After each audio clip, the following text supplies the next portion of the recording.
So,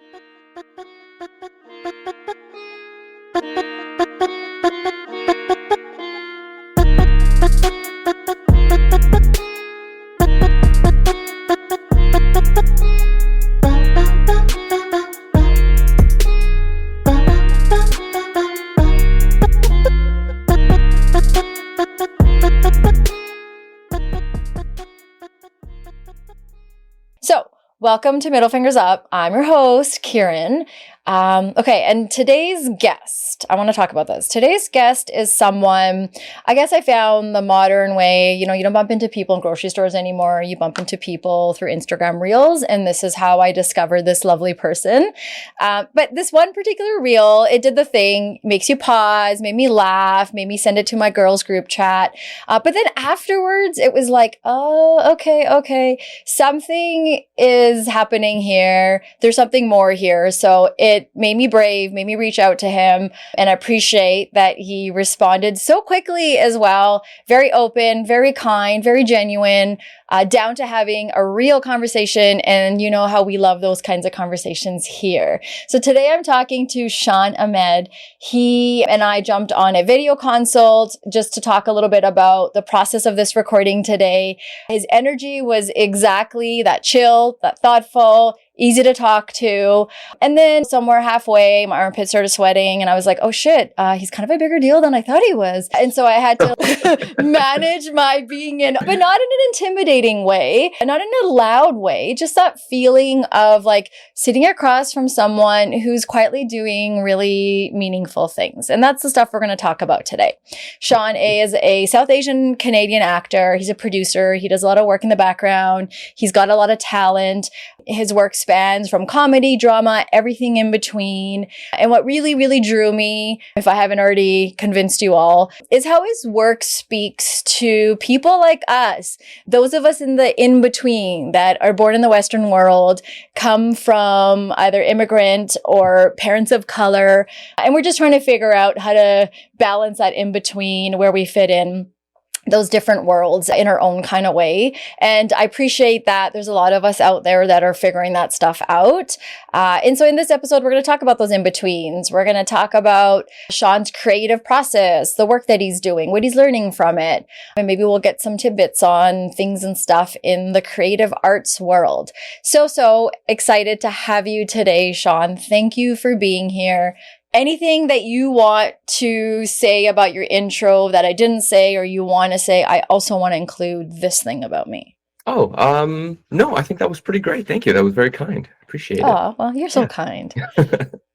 Happy to have you. Yeah, thank you. Okay, so let's do it. Let's talk about it. So a question that I always like to start with, well, I feel like I've made it a trend, is I want to get in a little time machine. And before we do anything, before the acting, before the Instagram, before all of it, I want to go back in this time machine and learn a little bit about little Shawn. And so I want to ask you, my youngest son just turned 12. So let's pick the age 12. Mm-hmm. What was 12-year-old Shawn like? Who, if we were to meet him, what are the things that we would see, the conversations that we would have? What was he obsessed with? What was he trying to figure out? Those kinds of things. Tell us about 12-year-old Shawn.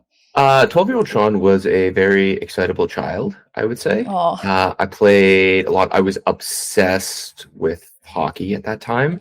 I was playing competitive hockey on a team and traveling around with the team playing. And at that point, I think around 12, because I was around Pee Wee, I still wanted to be like a professional hockey player. Those were my childhood ambitions.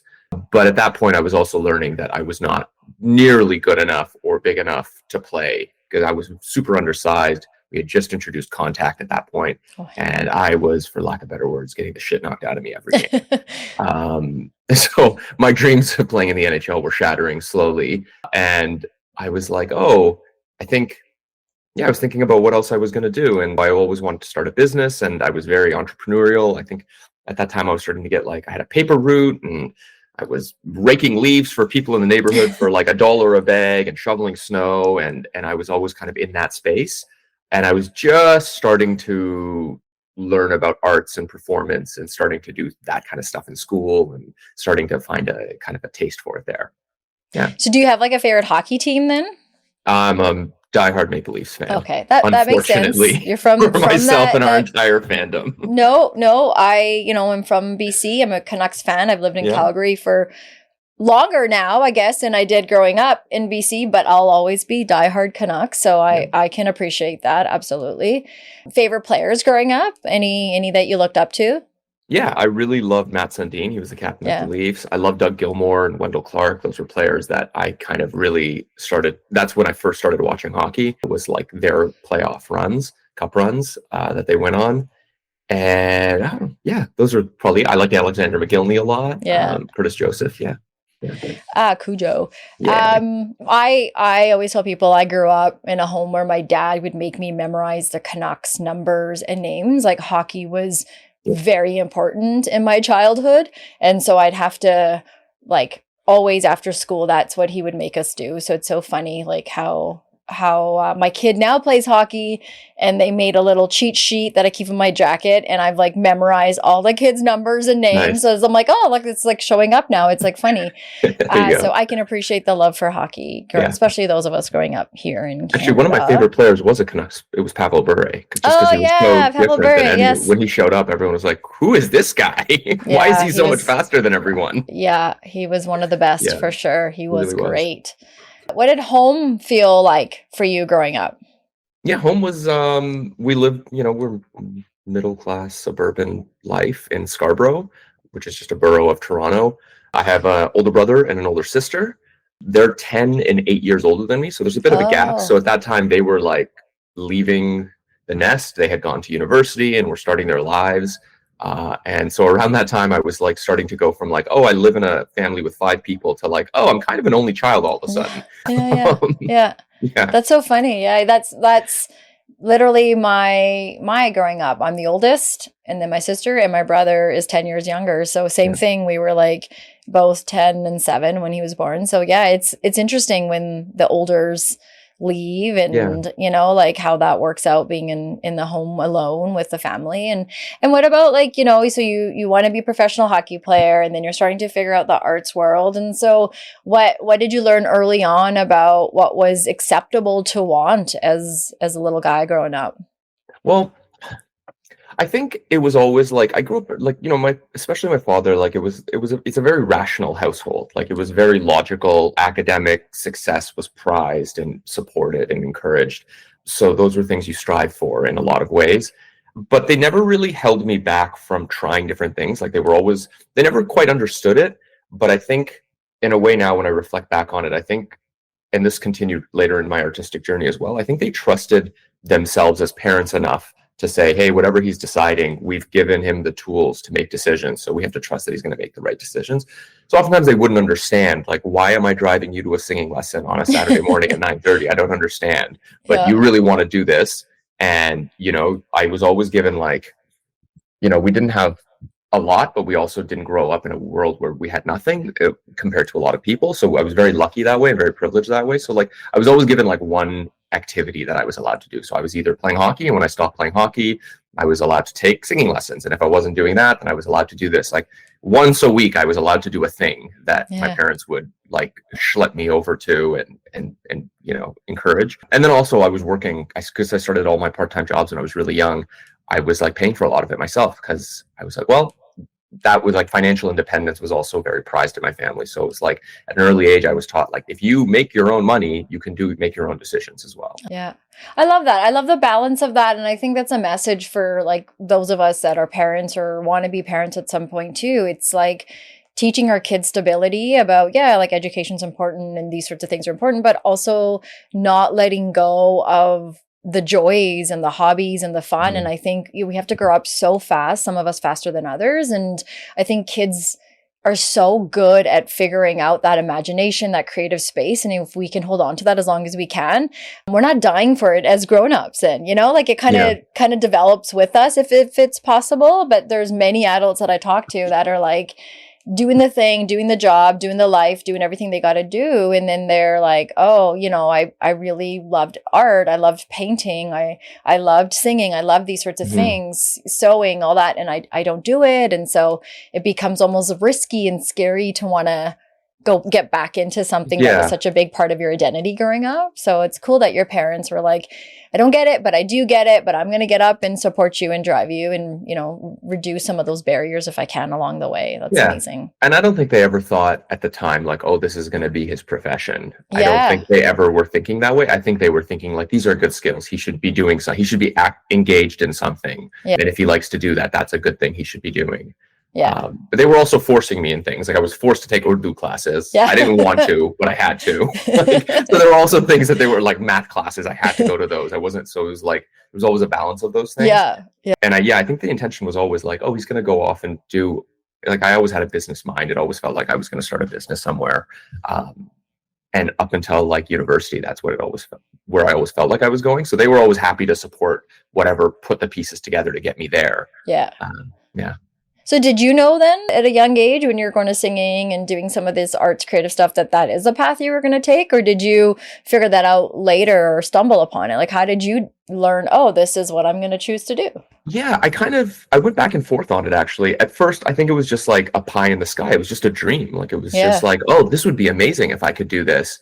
And I was lucky to have an older sister who was like, she's an on-camera journalist. So she was working in front of the camera. So she understood some of that world. She was starting to like appreciate that world. So I was able to see someone in my sphere that was kind of doing it. Yeah. And also she was like encouraging me and supporting me and kind of saying like, it doesn't matter. Like, you can do it. Like, you want to find an agent? Let's find you an agent. Where at like 15 or 16, I would have no tools to find those things and no idea on how to do it. But I had this person who was, you know, showing a lot of care and love for me, being like, I can help you. Oh, look, on the back of this paper, there's agents here. Like, we can call these people and we can go and interview and I'll take you and all that stuff. So I had that, which was really nice. I went to an art school for high school. So it was like the musical Fame. You have to audition to get into the school. It's called Wexford School of the Arts. It's here in Scarborough. And a teacher of mine before I went to high school just kind of put me onto it. My grade 4 teacher, actually, Miss Pisani, came to me in the halls one day and she was like, you're applying for high schools. I was like, yeah. And she was like, you should apply for Wexford. And she was like, you know, I directed you in this production of Grease we did a couple of years ago. And she's like, I think you'd be really good at it. You should stay with that. Like, try it. So just on a whim, I auditioned. I got in. And then once I got into the school, I started to take it a little more seriously. And I was like, oh, this is really cool. This is a really fun thing to do. And I really enjoy it. Unfortunately, while I was in the school, I came to terms with the fact that I probably wasn't going to work in the arts. I think it was just a bit of a reality check and looking around and going, oh, I'm not as talented as the people around me. There's not a lot of roles for people that look like me. Like, even in a high school musical situation where, you know, colorblind casting and stuff had not really been introduced, it was very hard to see myself in these like musicals that were written in the 60s and 70s that we were doing. I was just constantly in the chorus, or I was dancing, or whatever it was. Luckily, I got I did one sketch, I think, once, and a producer from CBC was in the audience, and she ended up hiring me for a show called Road Scholars, which I went and did, which was like, this is way before like reality TV, but like, I basically was sent to Wyoming to join a rock climbing camp of like kids that were traveling around Wyoming and like going to canyons and camping and then like climbing during the days. And I had a camera the entire time and I just filmed the whole thing. And then like YTV and they had this for like different places, like skiing in the Swiss Alps or so on and so forth. So I did that, and that got me a professional agent in Toronto. So I started auditioning for stuff, and I kind of was like, oh, this is fun. I can do this. But truthfully, by the end, I was like, this is not for me. Like, I'm going to follow the path that I think I'm supposed to be on, which is I went and did economics at U of T. I was going to, you know, possibly take accounting. And I was like, let me figure that out. And it just so happened that because I went to U of T and I was staying in Toronto, my agent at the time was like, I can still send you out for auditions. Maybe you can make some money, like do some commercials or something. And I thought, oh, that sounds nice. Maybe get to make some pocket change. So I stuck with it. And in my second year of university, I booked a role in a film, which was a big deal at the time for me because it meant they traveled me to Vancouver for 3 weeks. They put me up in a really fancy hotel. And it was like, I really got to make a film. Yeah. And I remember on the flight back thinking like, oh man, if I can do this for the rest of my life, like that's what I want. So I spent at that point I was in my second year of university. I spent the next 4 years finishing my last 2 years. So I just did part-time school, and I like threw myself into the acting and performance industry and entertainment world.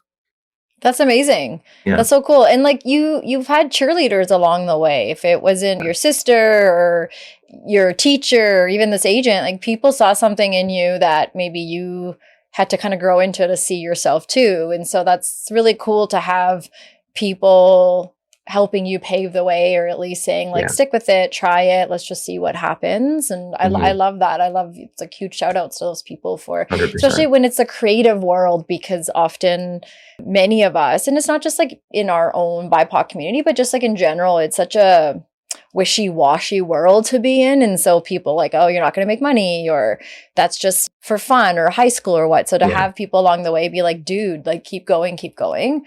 I think that's amazing. Yeah. Were there moments, and maybe even now, like, are there moments where you feel like sometimes a script doesn't exist for someone like you? And if so, like, how do you manage that? Yeah, I would say so, for sure. There's scripts that don't exist for me. I mean, I say that, but not in the sense only that like, oh, scripts don't exist for me as a South Asian that grew up in Canada. There's lots of parts of me that I'm like, oh, that script doesn't exist yet. That script doesn't exist yet.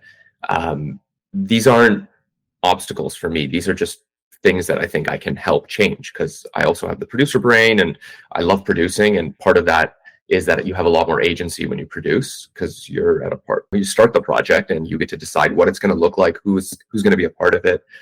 So those are just great lights to move toward, where you're like, oh, that doesn't exist yet. Maybe I can help make it. Maybe I can help be the one that helps bring the right people together that makes that work. Yeah. Yeah.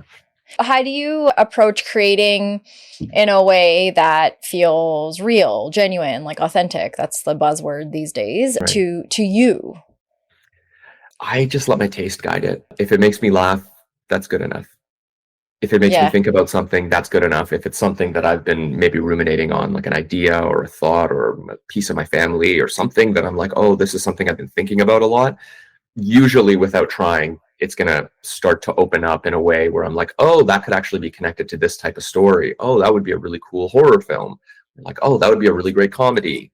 Oh, yeah, like I'm always kind of, it's the blessing and curse of doing something you love. You can't stop thinking about it. So no matter what happens, I'm always just like, in my head, I'm like, oh, that could be that. Oh, yeah. Oh, well, you'd have to go to that place to get funding, and then you have to put it together with this type of director. Oh, but then you can, you know what I mean? Like that's it's like a puzzle you're putting together. So it's always different. Sometimes if someone brings an idea to me and they go, oh, I have this idea, and I go, oh, that's a really amazing idea. And then especially now, especially the last few years, the practicality of making something comes into play, where it's not just like good ideas anymore. It's like good ideas have to meet opportunity and reality of getting funding, and because things cost money to make. It's just the reality of it. When performing, writing, working behind the scenes, wherever it is that you're doing, like what are you keeping in mind? You, audience, like how do you, what kind of guides that for you? And that's always on your mind. Is there someone or something or a certain kind of audience you have in mind, or feeling or something? Yes, definitely. Actually, connected somewhat to the last answer I gave. It's a little bit of my taste. Like I think I think I have great taste, because the things that I think make me laugh make me laugh. And that's fair. Everyone has their own taste. So part of it is just me doing things that excite me personally. But in terms of finding an audience, yes, like you have to look at a project. That's part of the practicality of it.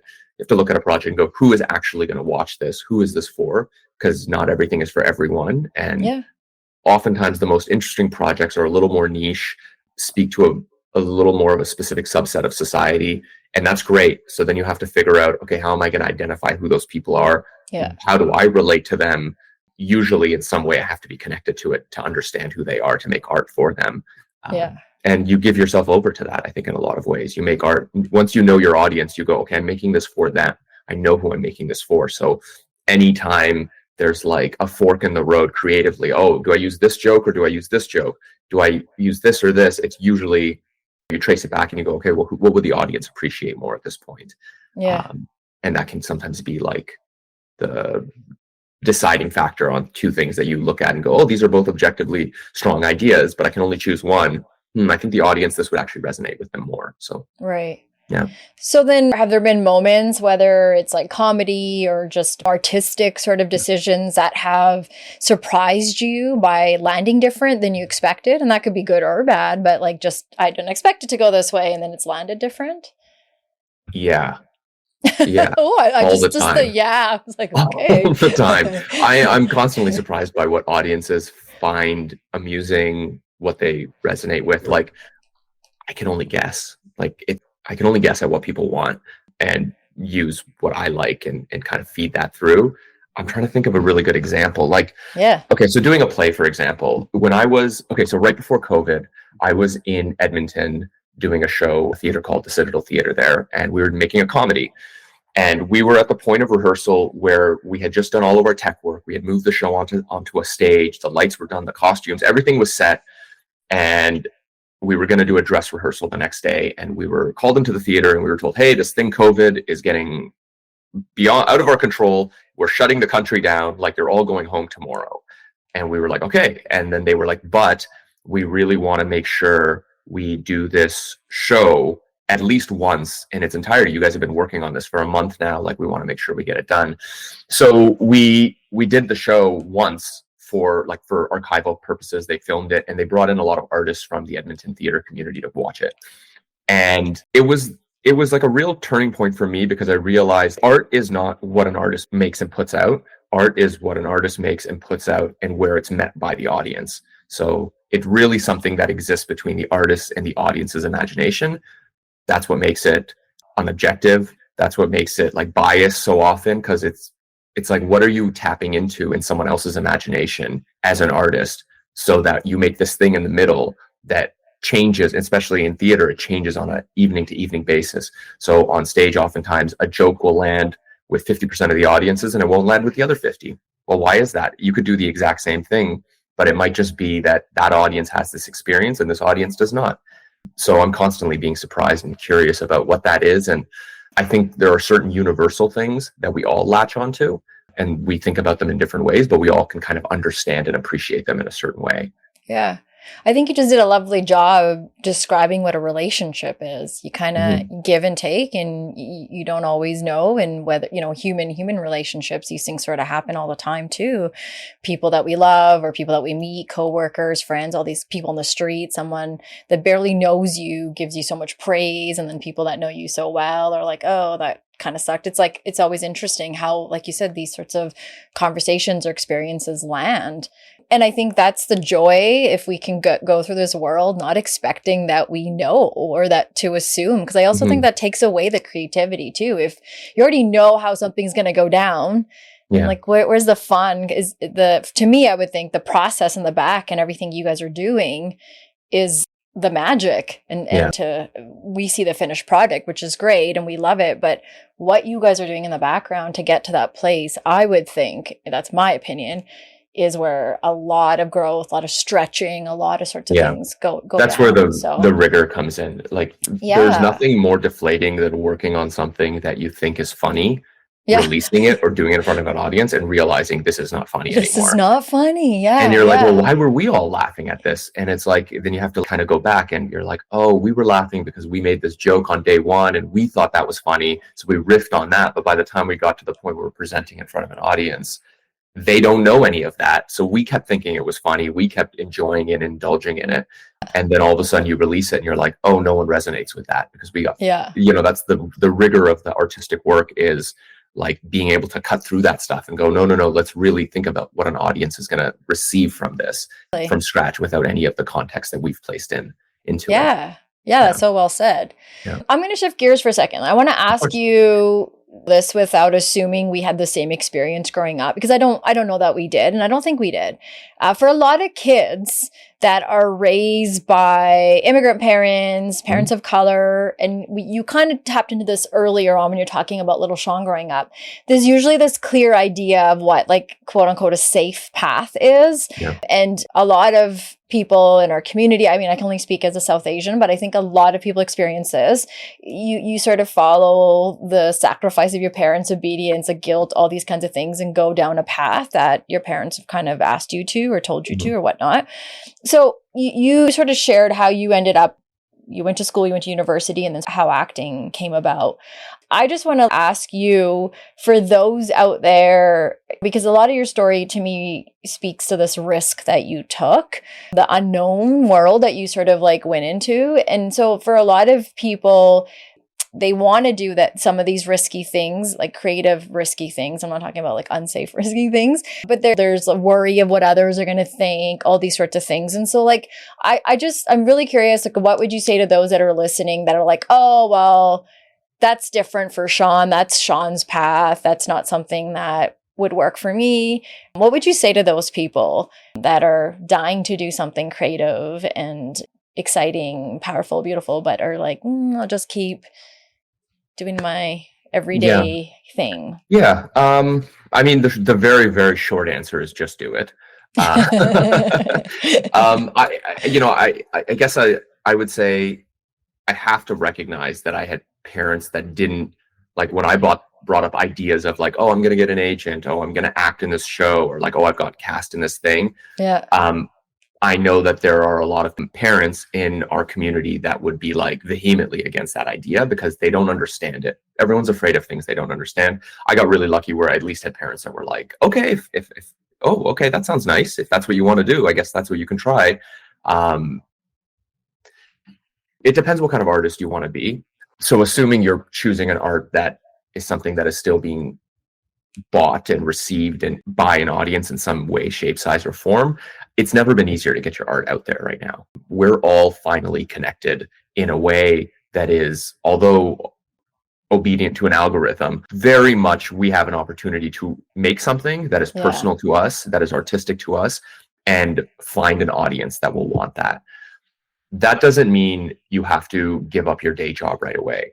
I think oftentimes about what life would be like, and I'm still thinking about it. Like, what if I found something that was a little more consistent that I did on a day-to-day basis that helped pay a lot more bills and then still kept up with my artistic ambitions? Like, what would that balance look like for me? I think a lot of people can start with that balance where it's like, well, I can just do this in my spare time. I can do this when I'm feeling creative, when I'm feeling like I have a little extra burst of energy. I think at some point you start to, on a professional journey, you start to realize, oh, this is now taking over my life. And if it's taking over your life and it's also helping pay bills, and maybe you're not doing as well off as you were if you were a accountant or whatever it might be, can you live with less and still be happy with just making the art? And if it tips into that space, that's a decision for that person to make. Like, I was okay with being broke. I was kind of okay with that. I have no ambitions of being like a big star. My ambitions have always just to be like a working actor. So if I can pay my bills, I can go on a trip once a year, I can eat, take care of the people around me, that's enough. And knock on wood, I have been able to do that for a fair bit of time now. But I'm also very aware how precarious that is and that may go away soon.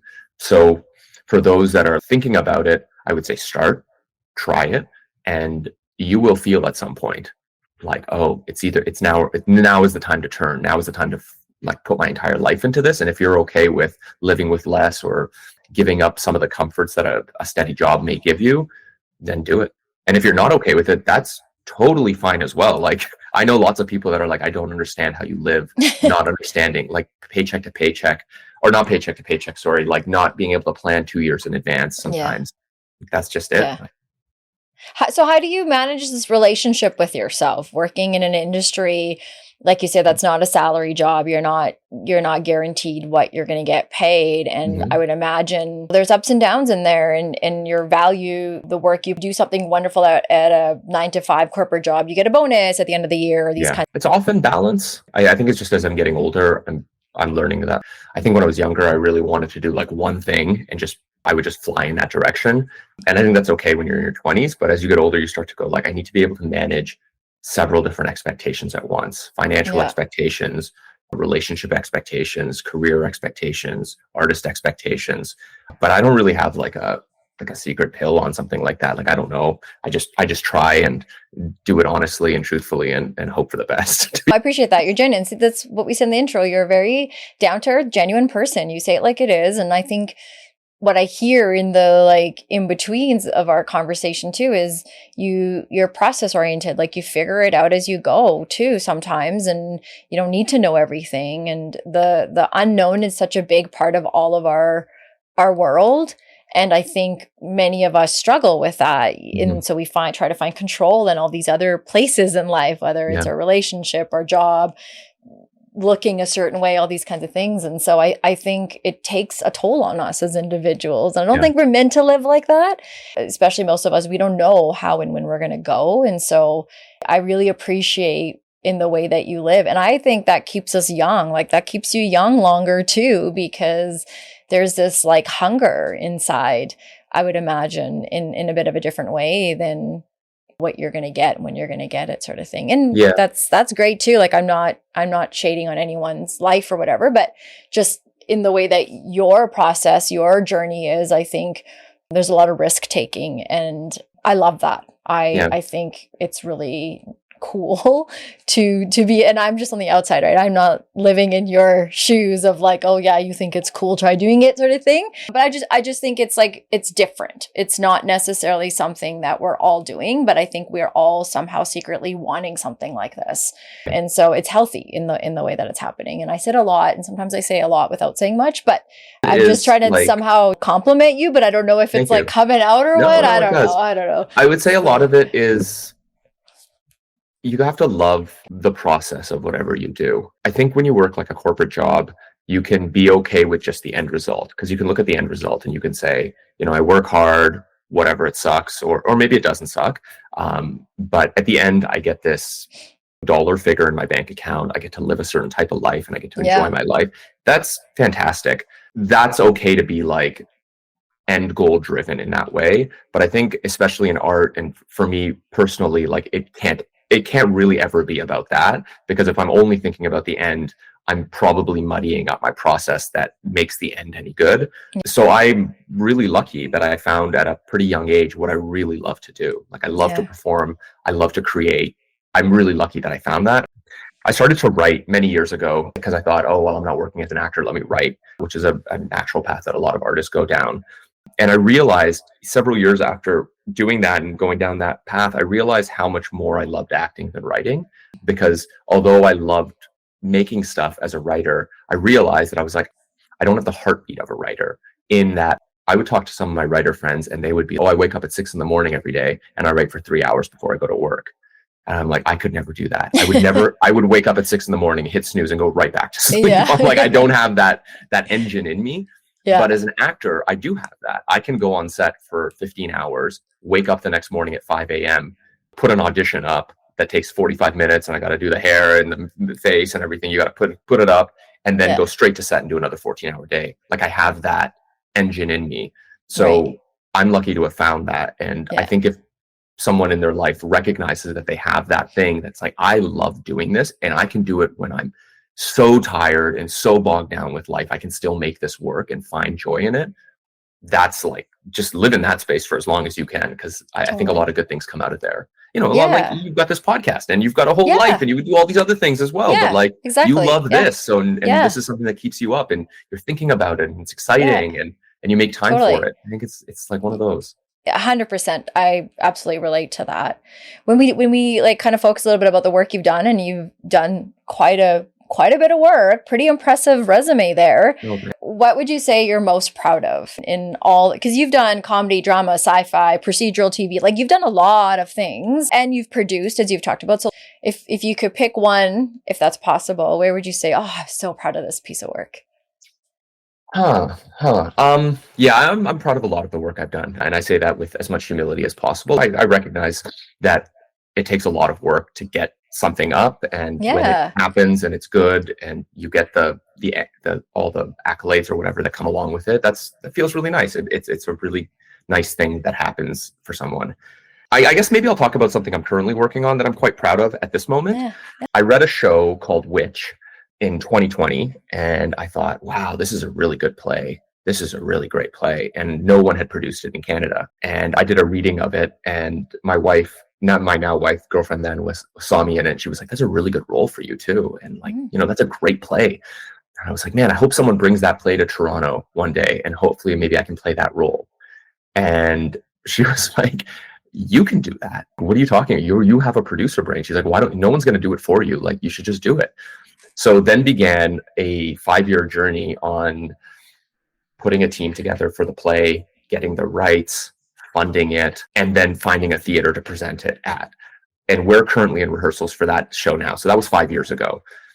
And I sit in rehearsals and I just think like, man, it took 5 years of myself and my collaborating partner, Courtney, on this show to get it up. And good things take a long time. And I'm right now living in a situation where I'm living in something that's a good thing that took a long time to get here. And I'm really proud of that, because there was many times where I had raised 6 figures for the project, but that wasn't enough to get the project. I needed another company to come in and do the rest. There were times where I would call Courtney and be like, I think we should just give the money back. Like, I don't think we're going to get this thing up. We don't have enough. Even though we've raised all this cash, even though we've got a great team and we've attached a star to play the lead of the show, like, we just don't, I don't think it's going to work. And we didn't give up. And whether she was about to give up or I was about to give up, the other person would be like, no, let's just keep pushing ahead. Let's just see, let's just take this one extra meeting and see what happens. So I'm really proud, because it took a long time to get here.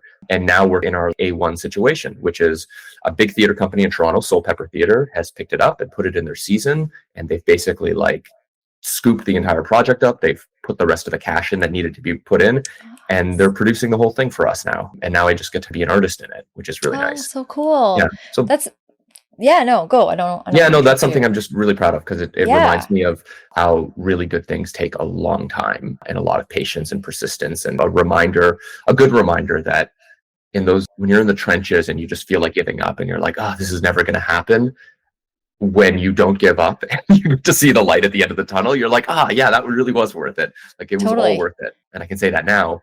At the time, I didn't feel that way, but but that's because you can say it now because you guys stuck it through. And I think that's good character building. And it's such a good message for so many of us who show up to a museum and look at a painting and we're like, go watch a play, go watch a movie, and are like, whatever, all these kinds of things. And, or we're like, we envy, we're like, wow, that's just easy for you and all these sorts of things, but we don't understand the process. Again, we talked about this a few minutes ago, like what it takes to get somewhere. And I think not many also share what it took to get there too. And so I think that's a story that I hope you share more often, because there's a lot of lessons, life lessons for a lot of us in there, that you don't know other people's success and how they got to where they got to. You just got to be at the fun, good part. And it's a journey. So that's something that I would feel proud of too, if I shared a story like that. Very enchanted by people that are effortless. I think there's a certain charisma looks like that comes they're along effortless that. too, though. And I think people will try really hard, and myself included, to kind of curate that image sometimes. Like, this was easy for me. This was easy for me to do. Sometimes it might have been. Sometimes you might have just thought of something and the next day it got greenlit and you were like, wow, that was pretty easy. But no one sees the mountain of work that takes to get to that point. There's a saying in the film industry that's like, it takes 10 years of hard work to become an overnight success. Yes. Like, where'd this guy come from? And it's like, they've been working for 10 years. I think for me, it's going to be like 20 years to be an overnight success. There's like this, we're very enchanted with that. And, you want to love people that can just do it all. They just have a gift. They're naturally just gifted. But I think ultimately the people that do it well and then also stick around for a long time are working so hard behind the scenes. It's really hard to look effortless. Yeah, I would agree. No, no, you're right. It's a good point. I want to ask you, how would I know when this play is coming out? Because like, I would totally want to come and see this. Yeah. So we open February 5th in Toronto.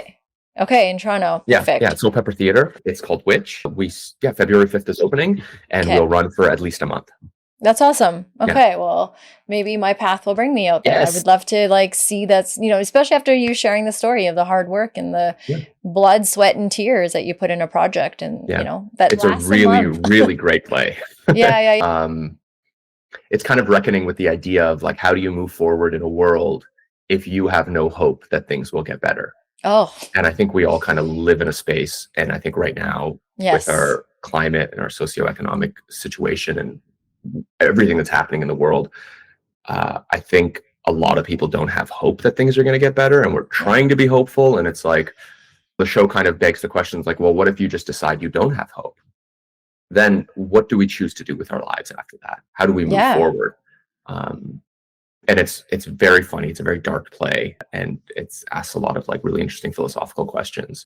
That is very parallel, like you said, to, well, it should be all of us, but maybe all of us don't recognize it. So many of us are in that place politically, families, relationships, everything that's going on. And I think that's a great opportunity to experience it in the arts world, take a break from it. And that's what I love. Like, even when I just love the reel that sort of brought me to you was you do like really fun things, and you're like, when I look you up on IMDb, you're like a serious actor. You have all these serious things, but like comedy is like your jam. You're so good at it. And some of these reels are so funny. And I think it's so nice to sometimes get messages or feel validation or comfort when, yeah, you're hopeless or you're just like, this is such a dark time, but to be able to laugh as well, it kind of eases the experience that many people are going through. And so I always appreciate when you can bring a funny in something that's maybe not as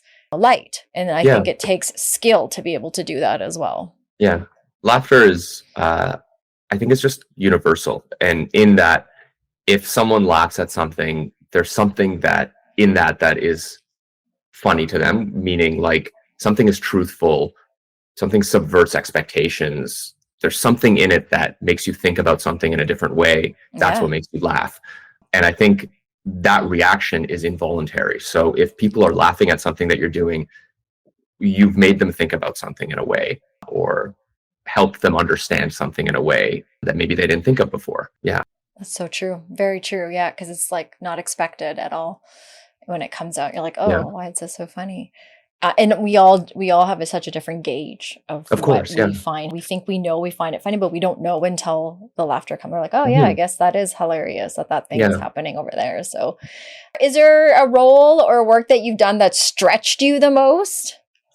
I would say recently I did a production of Mahabharata, which went on a world tour, and I played Yudhishthira in that, and that role stretched me a lot. It was a demanding show. So the play itself was 6 hours.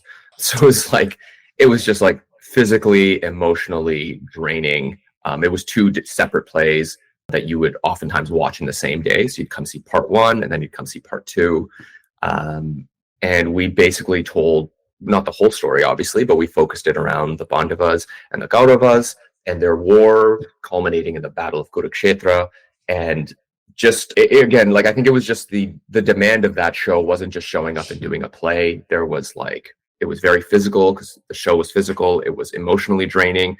It was just long. Like, it's hard to be on stage for 6 hours a day. Like, and then to do it day in, day out. And last year we did a 6-month tour, and we went to 5 different cities. So that really stretched me out. That gave me a lot of new tools that I need in my life that I think I'm really grateful to receive and happy to have gotten to have that type of challenge, because I don't think I would have been able to learn that stuff unless I actually just went through it and was given the opportunity to go through it. That in itself was a privilege for me. Yeah.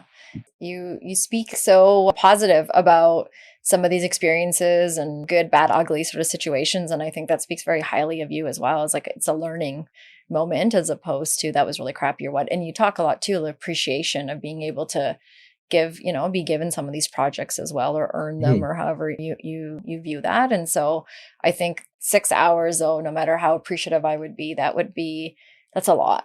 Yeah. And even for an audience to commit to something like that, right? Like that. Yeah. So did you have primarily, like, it was all South Asians then, I would imagine, because of the story, or? There were a lot of South Asians. I think the show, I wasn't a creator on the show. Ravi Jain and Miriam Fernandez, who run a theater company called Why Not Theater in Toronto, they were the creators of the show, and they were the centerpiece of the engine of it. I think their intention was to create a show that South Asians who know the Mahabharata, South Asians that don't know the Mahabharata, and then people that have no idea what it is and come from different cultures, they wanted to create something that universally could be appreciated and seen. And that's really what we were aiming for. And I think in that way we did achieve that. So we did have a lot of South Asian audiences, which was really great to see. We had a lot of people that are like, oh, I only watched the cartoons back in the 90s. Like, I didn't really know much about it. And then we had people that were like, I've read it so many times, and I go to India every year to study it. And I do, like, people that were scholars of the text. That'd be like nerve-wracking. It was very nerve-wracking, yeah, because it's also like in a lot of ways we're putting together scripture that is considered holy. So people have like a really serious connection to it, and you don't want to ruin that or misrepresent that in any way. So there was like a lot of responsibility with that text and responsibility for the creators, but then also for all the actors and performers as well to carry it with grace and dignity and give something to the people that know it intimately and give something to people that have no idea what it is and just show up. A lot of times people would come and they'd be like, I can't pronounce any of the names, but I know exactly what's happening. I know who's on which side and I know why they're fighting. Like I get all of that. Yeah. And one of the most satisfying things of that show was people, sometimes they would just come watch the first part because they were like, oh, well, I'll just see the first part and see how it goes. And oftentimes if you went into the lobby after the first part, there was a lineup at box office. There was a bunch of people that were like, we need to see how this thing ends. We want to see the next part. And that was always like super gratifying to watch. That's amazing. Yeah. That's like a testimonial in itself when you're like, oh, okay, we got you. And you have different generations. You have, when you're talking about something sacred like that, there's a lot of things going on, a lot of layers going on with, like you said, like the extremes of people like me who would be showing up to learn. Mm-hmm. And then people that are, showing up to see what's up, but also like I could say all this with my eyes closed. I know everything already. And so you're like, oh, what are you going to take from this? So that's an interesting thing to leave someone with something. But that's the arts world. And I think as a community, like kudos to the people that put that on, because we are thriving as a community when arts and culture is present in the way it really has been for our community and a lot of the BIPOC communities in the last little while. And I think media has a lot to do with it. Technology has a lot to do with it. You had mentioned that we have lots of spaces now to be able to do all sorts of creative things. And I think that in itself is super exciting to see what people do with that. So with that, I'm going to start wrapping up and I'm going to ask you, I had like 1,000 questions, but I always say maybe I will con you into coming back again and ask the rest. And so for you, is there anything about a project or anything that you wish I'd asked or you want to go back and add to? No, I thought that all felt really good to me. Yeah. Good. That's good. Mind, yeah. And then like where do people find you if they want to reach out or they want to tell you you're doing awesome or they want to get familiar with the work you're doing? Where's the best place to get in touch with you? I'm on Instagram. So my handle is just I am Shawn Ahmed. I just started TikTok and started posting stuff on it cool. with some sort of frequency recently. So you can follow me, same handle there. And I check my messages periodically. So normally I'll see it. And that's the best way to get a hold of me. Perfect. Yeah. And then middle fingers up. If you were going to put your middle fingers up to something today, what would that be, sir? I would put it up to not giving back to your community. And I don't just mean a community that shares an same ethnicity or religion. I mean the people around you. I've been really grateful that a lot of people around me have supported me as I've gone through my journey of just kind of growing up and becoming an adult and a working professional. And I think it's really important, especially as we get older, to make sure we're giving that back, to make sure we're supporting the community and letting people know like, hey, I went through that 15 years ago. Here's what I have to offer you, if they're asking, of course, not unsolicited. But I think there's lots of ways to engage with the community around you, whether it's working at a soup kitchen, working at a charity, whatever it is, showing up for your family.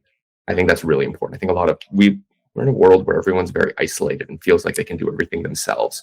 And the more you give yourself over to the people around you, the more you get back. It's a two-way street. And I really encourage people to do that.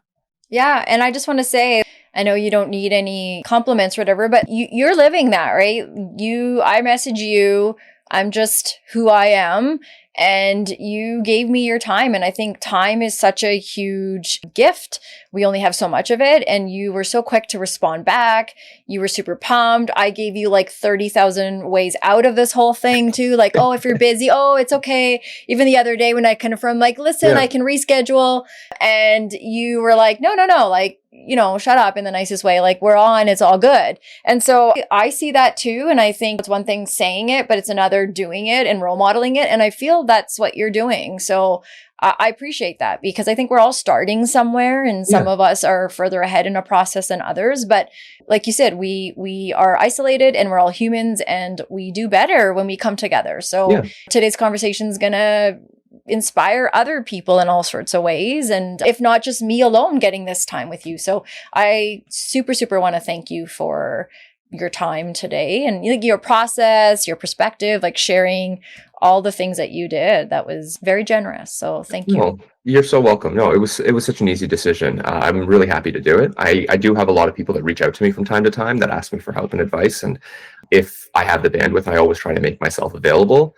And I find with those things, what happens is like the people that are serious about what they're doing or serious about what they're asking, the response, you were doing all the work. I wasn't doing it. You were just like, I'll set the time. I'll send you the link invite. I'll take care of all of this stuff. Like I just had to show up, which is, it's like, I just had to make the actual time for it. I didn't have to do any of the thinking in between. Yeah. And if, especially in that type of, when you reach out to somebody for whatever you need, if you're doing most of the work, I find oftentimes people are or should be generous with that because it's good for both people. If it was like, okay, I'm thinking of doing this podcast. Do you want to be a host with me? Okay, let's like collab on some ideas. I'll be like, I don't have time to start a podcast with you. Yeah.